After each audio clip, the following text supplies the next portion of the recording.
G'day guys, welcome back to the channel. Hope you are all doing well out there. Well, lots of sideways chop.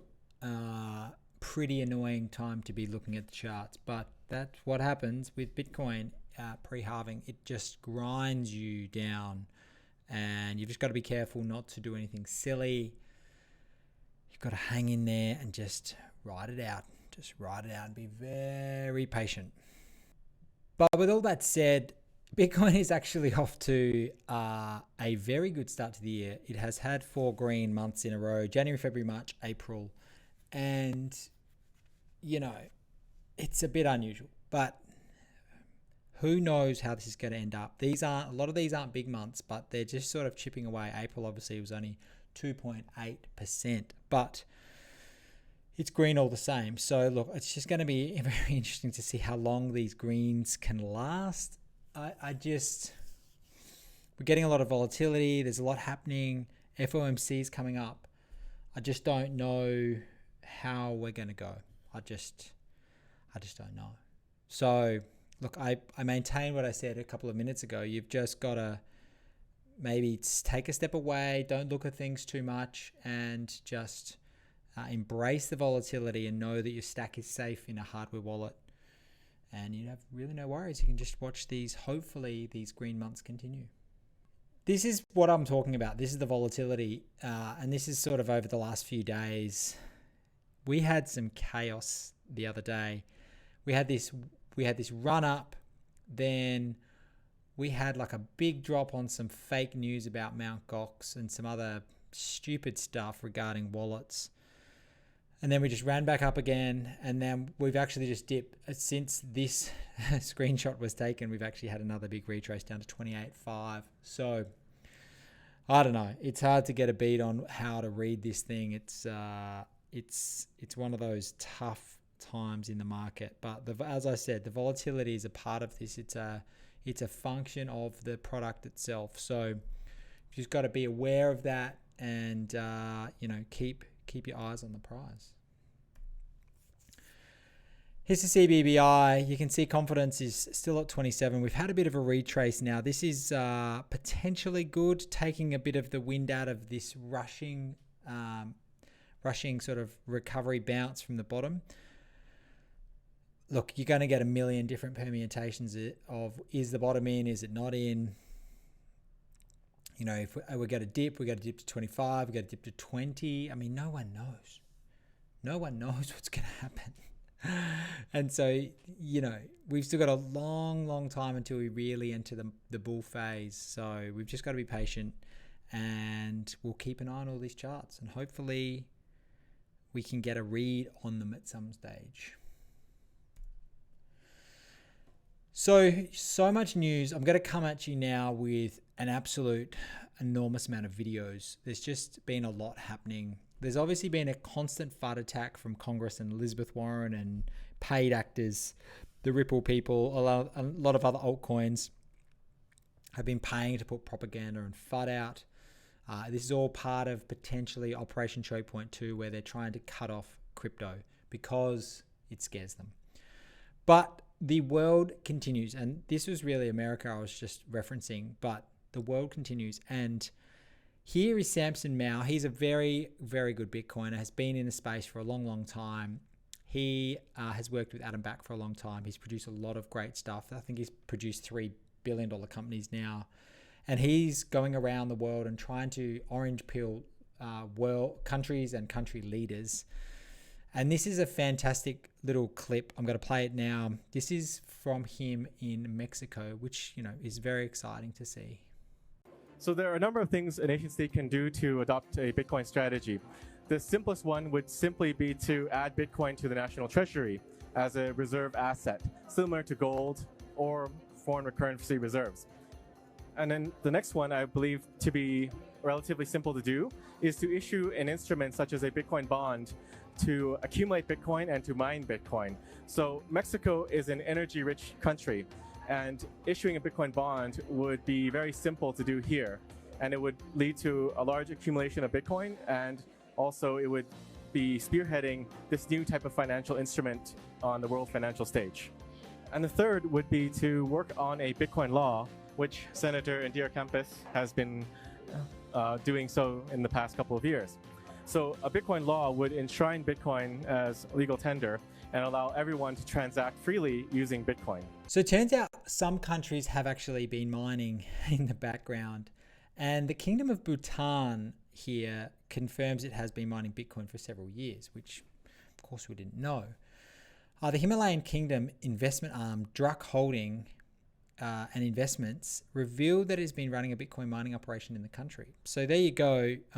This is Bitcoin at its finest, where there is cheap energy infrastructure. And you can see here the dam reservoir that is pumping out the water there. That is a hydro-powered plant. So you can see on the top right of the image that there is the electrical grid set up, and they have an oversupply of electricity here. And so rather than just letting it go into the atmosphere, they're mining Bitcoin like intelligent individuals should. So, this is completely green. There is no CO2. There is no nothing in this. And this is a part of the battle that Bitcoiners have constantly. They're fighting these moron greenies who just have no clue about how the process works or what is actually happening. But yeah, smart individuals know, and incentives will always win in this mining game. The cheapest energy will win, and you cannot stop people from mining. It's just not going to happen because they're mining and they're getting a reward. So Swan put on a really nice, what would I call it? Like a conference recently, and they had some really important players there. Senator Ted Cruz. Again, Bitcoin is not partisan. It doesn't really give a shite about politics. However, it is nice to have some people in the realm who can fight against these nutters like Elizabeth Warren and some of these other negative folks who just have no idea, these degenerate boomer fuckers that are just a pain in the ass, quite frankly. So it's great to see some of these discussions just being had. We're just growing the intelligence base of the community at large, and that includes politicians. And Swan and the Bitcoin Policy Institute have done a great job at trying to educate. But let's hear Ted Cruz here. He's an advocate, as you'll shortly hear. So it's an interesting perspective to listen to. Incredibly excited and incredibly bullish on Bitcoin specifically, crypto more broadly, but Bitcoin in particular. I think Bitcoin is clearly the alpha in the crypto sphere, both in terms of coming first and also being clearly the most dominant. I think the analogy of digital gold is powerful. And the insight that led to its creation is still extraordinary. Listen, I'm a Bitcoin investor personally. I have a standing buy order. Every Monday morning I have a buy of Bitcoin that comes in, and I own a little more than 2 Bitcoins. So and every Monday I own a little bit more. And I will say, I bought the dip, which I was quite happy with. But I'm also a long-term investor, so I'm fine with some volatility, and I recognize that there's going to be going ups and they're going to be going down. But 21 million is a number that is a firm number. And I think one of the attractions to Bitcoin, certainly for me, but for many, is as a hedge against inflation.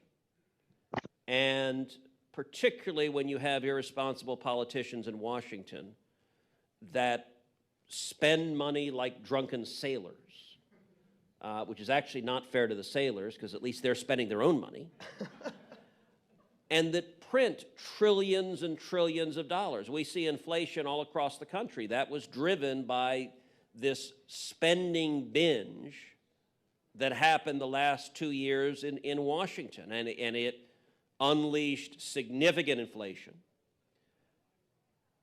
I think Bitcoin is an important check against that. I think it is also powerful in that it is decentralized, in that it is far less susceptible to government control. Listen, I like Bitcoin for the same reason that the Chinese Communist government doesn't like Bitcoin. They don't like Bitcoin, and they banned it because they can't. So despite the sort of boring phase of the market that we're in, and this sort of weird volatility, we are getting a lot more Bitcoin just as illiquid. So more and more people constantly are buying Bitcoin and putting it in a hardware wallet. And you can see here by this trend, it is just going up. My gosh. And I remain in my position, which I've said many times.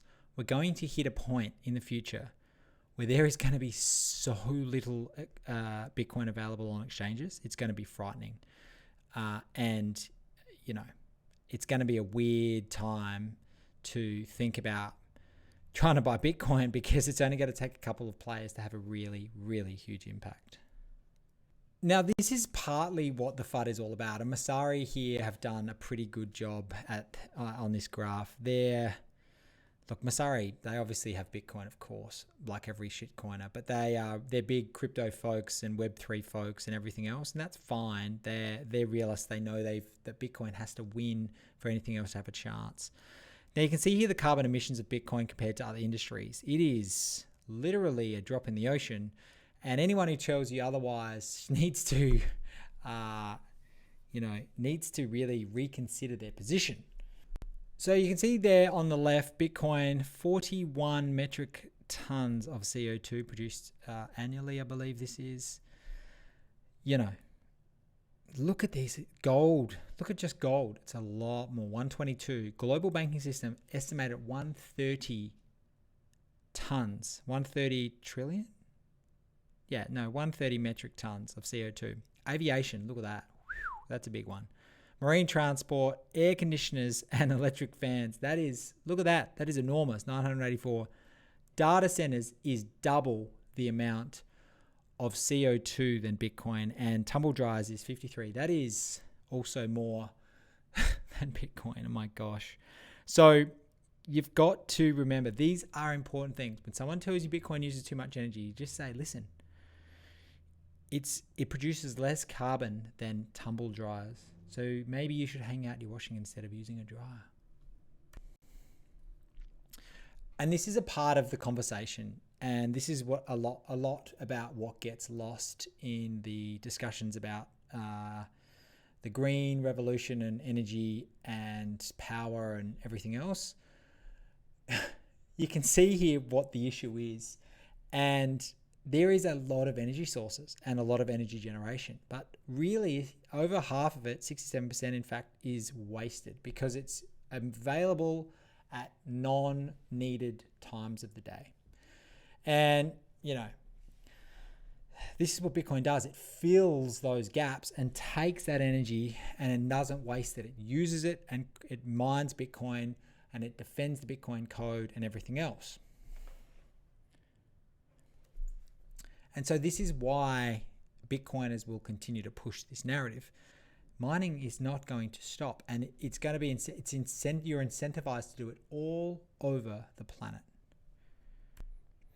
This is a great discussion about this, and Avik Roy here on the left, he actually tees up the question. He's a Bitcoin advocate, but he tees the question up as a playing the devil's advocate. To Troy Cross here, and listen to his response. It's fantastic. You know, when I play video games or I use air conditioning or, run a data center for Amazon, these are useful things. These are socially useful things. Bitcoin is magic internet money. It's not useful compared to air conditioning or Amazon sending me, a USB drive. So explain to me why magic internet money is a legitimate and socially worthwhile consumer of energy. Isn't that the rest of this day? Aren't we going to? I was hoping. I think that's the next talk. Yeah. I mean, I don't know. I mean, I think about streaming internet porn as the base case. Like, defend the use of that. It's using energy. It uses a lot of energy. I think that having permissionless hard money with a fixed supply that protects anyone against debasement of their currency worldwide, allows anyone access to a payment system. I mean, fundamentally, this is transforming human existence, the ability to send value from peer to peer, from anyone to anyone else in the way that the internet allowed us to send information from anyone to anyone. It's a fundamental transformational technology. So of course I think it's valuable.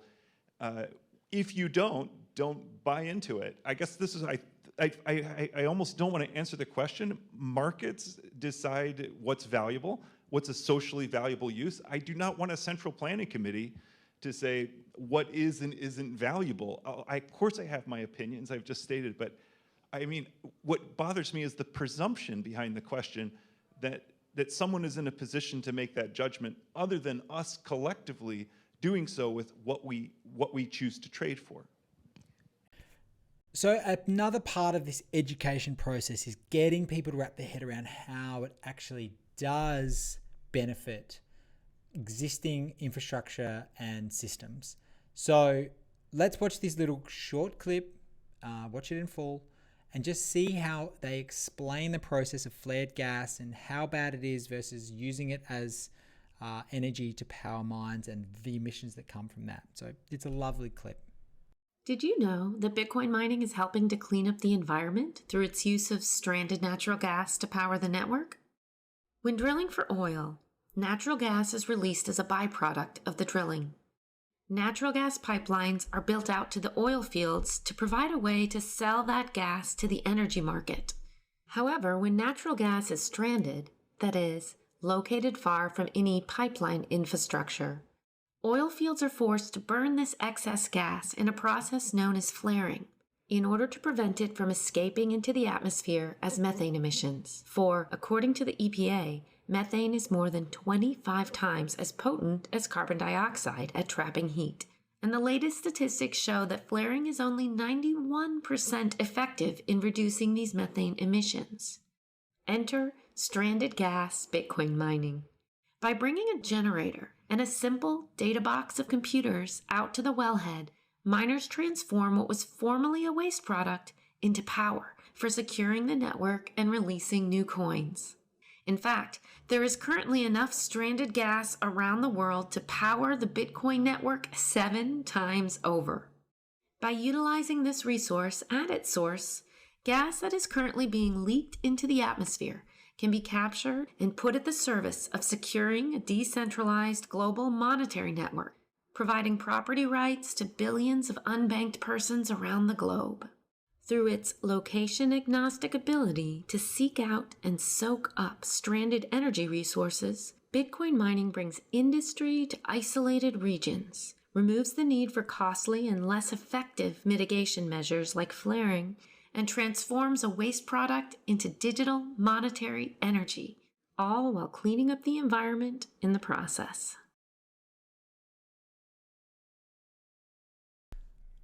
Well, that's all this week, and I'm going to leave it there. It's a bit of a short one. It's been a bit of a mixed bag of action this week. So this is Jack Mallers, and he did a presentation to the actual Congress base, and it was fantastic. And look, this goes for a little while. And thank you to the Bitcoin Policy Institute and Swan for putting it on and pushing it across these social platforms. They've done a fantastic job. Now, listen to Jack in full. It's 22 minutes. But it's worth your time. And I know I say that a lot, but it is worth your time. So have a listen. I hope you get some value out of it. Stay well out there. Good luck. Let's hope this week gives us some clarity on what we're going to do for the next couple of months. And we will hopefully continue our march forward. Thanks again for watching. Bye-bye for now. Cheers. Bitcoin is built for a world that's in an active transition from central and local to decentral and global. And I think it's a really important framework that we all start to think of Bitcoin as a public utility. It's digital public infrastructure for money, very much like the internet is digital public infrastructure for information. Superior tech that is collectively in a broad stroke transition for our species, and it is owned by no one and accessible by everyone. So it is a public good that acts as infrastructure for civilization to utilize if they so please. And my reference is the internet. I think is just a much healthier way to think about this tech. Because as a monetary asset, Bitcoin has established itself as the undisputed digital reserve leader. There's no doubt about that. And with the Lightning Network, which is technology that, simply put, makes Bitcoin a lot faster and a lot cheaper, enables internet native payments at a global scale. So I'm going to redo the slide previously with all of the claims and borderline attacks on this new technology. I'm going to add the Lightning Network, which is critical to Bitcoin's success. And I'm going to propose that it's actually better technology, that Bitcoin can do everything in the financial space far faster and far cheaper. Those are just qualities of better tech. The internet can do things that newspapers can't, far faster, far cheaper. It's globally interoperable. There are no walled gardens in this system. It's accessible by everyone. There's nobody left behind. It's resilient. There's no central point of failure. There's no big bank on Wall Street, or there's no big tech in San Francisco, or there's no communist regime somewhere outside of this country that can deem this public utility, this public infrastructure for the world to fail. It eliminates intermediaries, which many people see as a threat to existing corporations. It's not the way to think about it. Removing intermediaries is very empowering to the individual. It transfers value, not personal information. Monetary movement requires a sense of credit, which requires a sense of personal information being passed to conduct a transaction. Bitcoin solves this by actually making the value digital and bearer. So if we exchange value and not information, we do things like eliminate fraud and greatly secure data integrity and security. These are awesome things. And lastly, very importantly, when we think of things like the Dodd-Frank Act and the Durbin Amendment, it eliminates oligopolistic distortions. It opens competition, innovation. You know, the true Durbin Amendment is a free market. And it removes concentration of corporate interest. All of these qualities, by the way, guys, are one of the internet. So I really urge you to not take my words as advice, more as a framework and reference on how to think about the technology. It's technology, and it's a public good that's owned by nobody. And it's infrastructure for money, similar to how the internet is infrastructure for information. So I have a few sections that I'm going to build on top of, which will lead us to what I believe is a conclusion that Bitcoin can be very helpful and necessary for American values and ideals. So let's walk through the reality of modern payments. Technological constraints, closed payment standards, rules defined within boardrooms, which is not a bad thing. It's a free market thing, and it happened, but it's been happening for over 50 years now. I really like this slide, the visuals. It looks a little dorky. This is like, welcome to my art fair project. I kind of just toppled a bunch of visuals here, but you see things like the Department of Justice being upset with a corporation like Visa. You see things like SWIFT, which was invented long before I think my father was even born.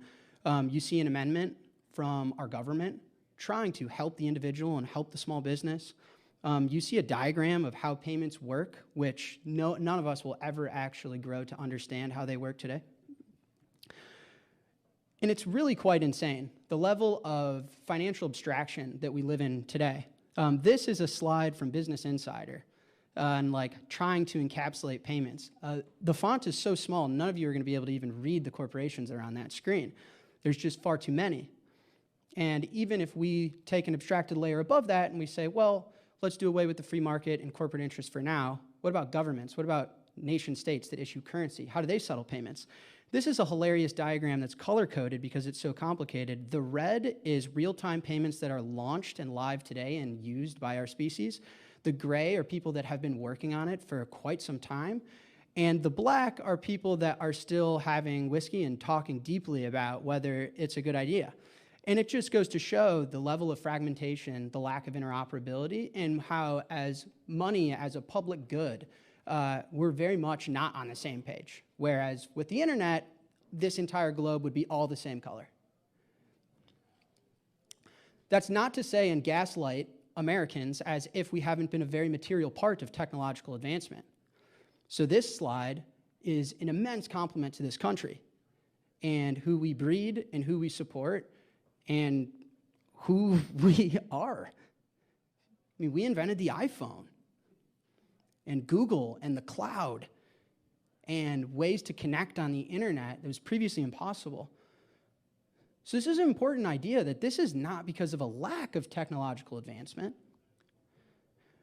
But if you try and understand where technological advancement has been represented within finance, I like to describe it as improvements to the front end.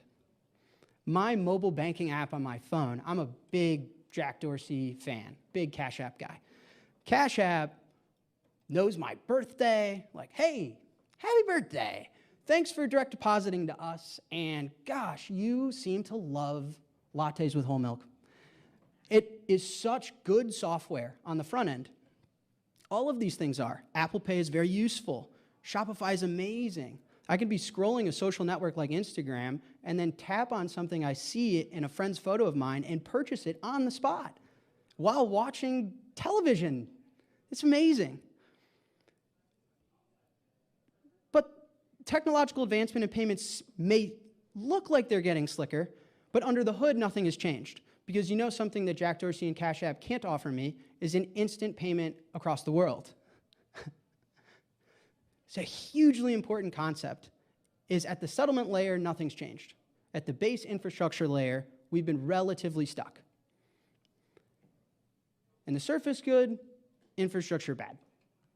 Oh, sorry, I'm clicking. This is the slide to illustrate infrastructure bad, surface good. Cash App is an amazing experience that sits on an amazing phone, that runs on an amazing chip, all produced within the United States of America, but the infrastructure is laughably frustrating. So modern payments, they're not interoperable. They're always intermediated. They require, because of their reliance on credit and the financial abstraction from the actual asset, they require intermediation.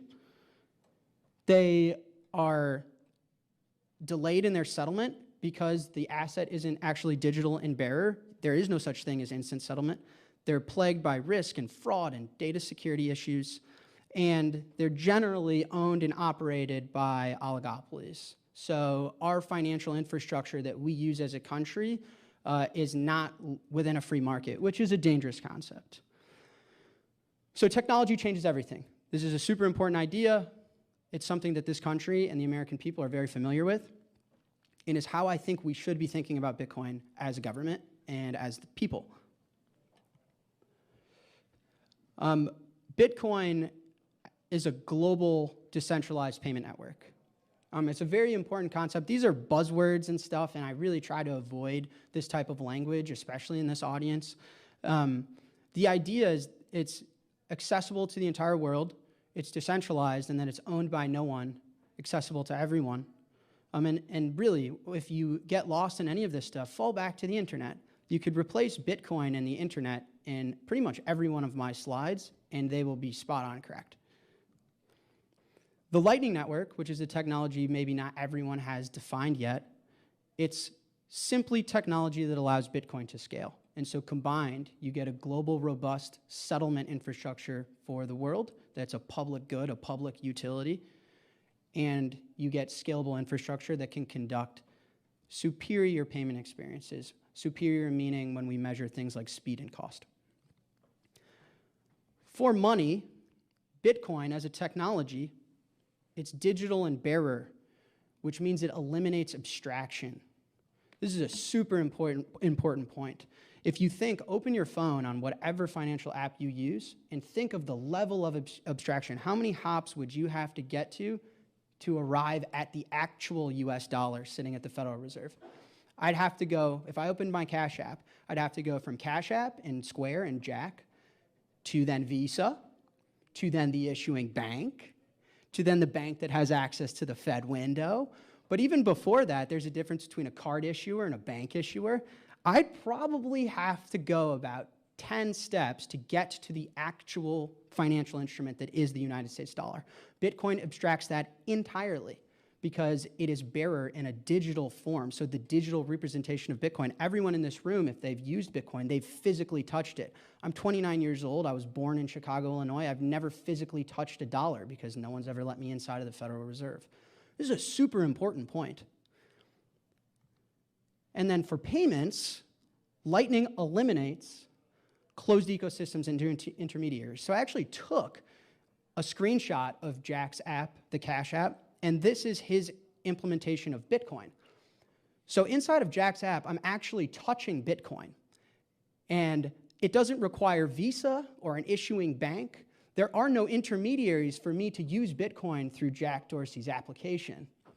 If we go back, all of these things are generally required for me, though, to use American payments. I just had an iced latte. So for money, Bitcoin as a digital bearer instrument eliminates abstraction. And for payments, Lightning eliminates closed ecosystems and intermediaries. So if we go through payments, these new payments, this is superior technology. It is not trying to hurt the environment. It is not trying to elicit criminal activity. It's interoperable. It's permissionless. So it doesn't require trust. It can be done by everyone. It's very inclusive financially. It settles instantly and in a cash final manner where the message is the money and the money is inside of the message. If the money is now bytes of data, I could text you that and it physically settles without having to be cleared through 17 financial institutions. It transfers value, not personal information. Super important for fraud and data privacy and security risks. And it's owned by nobody and operated by everybody. So the Department of Justice should not have long nights trying to put a case against any corporation. Money is technology. Bitcoin is superior technology. This is the correct framework, I believe, as an American to think about this stuff. So I've talked about Jack and Cash App because I really try to make this presentation a framework of reference, not about myself, not about my company. I unfortunately don't have internal access to Jack's data. I know the guy, he's an amazing dude, but not that well. This is data of my own, from my own business. So we offer a service that allows Americans to send US dollars to the Philippines received as local currency. So again, I'm not requiring my customers to touch Bitcoin, use Bitcoin. I'm using Bitcoin as public digital infrastructure for monetary movement, where we take dollars from a customer, we send Bitcoin to the Philippines, the Bitcoin is then exchanged into local currency and deposited into a customer's bank. Take a look at this slide. From the user opening the application to the Filipino peso landing in the recipient's bank account, on average, it's about 1 minute to physically settle. I just put together a few other references. It's not even close. Superior tech, again, superior tech. On a cost basis, so this is our internal data. This is not what we charge or how we monetize as a business. This is just the internal data of our Lightning infrastructure settling this money. It's all less than 10 basis points every time, not even close. So as a business, my revenue opportunity and my margins are phenomenal. And as a business, I have an opportunity to pass a lot of this value back to the consumer. The disintermediation is realized in the cost. And the American citizen benefits from this. My customers, more money makes it home. And I thought this part was particularly interesting is if we look at our internal data as a business, over 95% of customers are actually using this technology to settle payments in foreign bank accounts and in foreign mobile money accounts. Less than 5% is using it to pay other Bitcoin and Lightning apps. So again, this is not front-end technology. I did not build the cooler, slicker Cash App. This is public settlement infrastructure that the world is using under the hood to improve what hasn't been improved since probably 1970. Super big difference between the cooler, slicker Venmo and a public utility that acts as infrastructure for money, similar to how public utility in the internet is for information. And the advantages are clear as day. They're very obvious. I think Bitcoin is a public good for Americans. So superior tech that's a public good that's owned by no corporation is good for the American citizen. Secure, decentralized, scalable infrastructure provides a number of benefits. These technologies traditionally give everyone access that's traditionally excluded otherwise. It's very resilient. It can't go down, quote unquote. And competition. It opens up competition, which then results in innovation, which then results in price suppression, which then results in more value to businesses and to individuals. Now, I keep going internet and Bitcoin, internet and Bitcoin. I actually put this slide together, and I'm going to append messages there because I tricked you. This is a slide about the internet. Take a second and read it. Secure, decentralized, scalable public infrastructure. A good thing for our country and a good thing for the American individual. Everyone can now have access to send and receive messages and conduct information transfer, right? There's no central points of failure, and it's open competition. Anyone can build a website and solicit me as a customer. Now I'm going to change the message to payments and convey a very similar idea, that this is a public utility, and it's just within the financial sphere as opposed to the information sphere. Bitcoin is digital public infrastructure for money, much like the internet is digital public infrastructure for information. See this guy taking a picture. Let you take that. You got it? That boy. Bitcoin, along with the internet, embodies American values. Individual freedom. There's a freedom in coming, going, expressing, and opining on this network. Equal opportunity. On the Bitcoin network and on the internet, you treat others without discrimination. It's a free market system. It's driven strictly by supply and demand with no outside interference. And it's driven by innovation and progress. Open competition, natural innovation, fast progress. Without innovation, there's no progress. Without progress, there's no innovation. These open public infrastructures that are digital, which we're living through this age now, are very necessary for us as a country. Now, lastly, I'm looking at the clock. I know I'm running up on time. I'll blitz through this, I promise. Don't kick me off. Strategic opportunity for us as a nation. So I think modern day payments struggle a lot, unfortunately. We've seen how superior technology changes everything.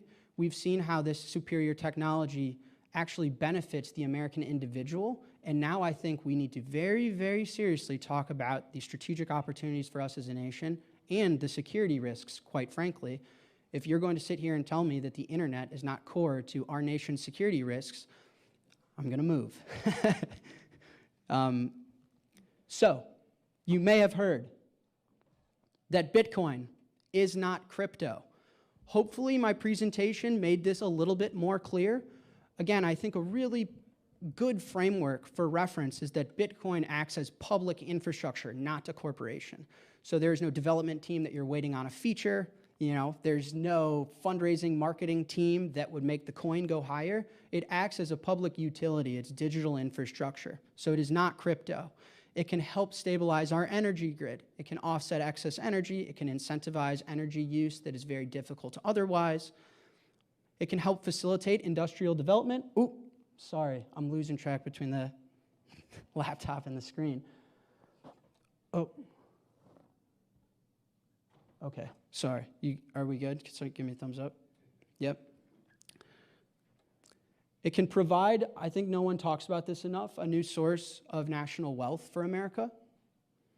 National wealth is categorized as produced capital, human capital, reserve assets. Think about the source of wealth that the internet provided this country. The iPhone was created here, Facebook was created here, Twitter was created here. I think it's very important that people that own Bitcoin, a lot of it, and people that build on top of Bitcoin very well pay taxes in, where's Cruz, Texas, and not Dubai. I'm being very serious. And it strengthens geopolitical influence. These are important points. So you may have heard a lot of this. Hopefully my presentation helped give you a reference on how to think about this more deeply. What I want to leave this room with is the payments aspect. What I think the US government needs to very, very seriously consider is both how Bitcoin's power can be harnessed and leveraged as a digital public utility, similar to the internet, for national security interests. This technology can't be uncreated. China and Russia will be using this in 1 to 5 to 10 to 100 years, whether we like it or not, and that's okay. But we need to think about it, and we need to think about it correctly and responsibly. And then I think we need to think about how the payments technology can fix material distortions in our country. And again, I could be wrong. I'm not giving advice. I'm clearly very biased and passionate. But just as an exercise as Americans, this is our duty to not only our country, but to the free world. You know, for payments, Bitcoin is already catalyzing optimization. I talked a little bit about my business. We all know Jack and Square are very big proponents. We all know former big tech executives like David Marcus are now in the industry. This technology is being validated and changing lives already, and I think with time will change everyone's life. And by the way, including the way fiat currency moves. So again, I can explain this later. It wasn't worth this presentation, but my company, for example, amongst many others, moves US dollars on top of this. So this is not anti-dollar. This is not opposing the Federal Reserve. This is superior technology. It's a public utility that can be used for whatever someone wants to use it for, just like the internet. The United States has to harness this tech, or at the very least, give it an honest look.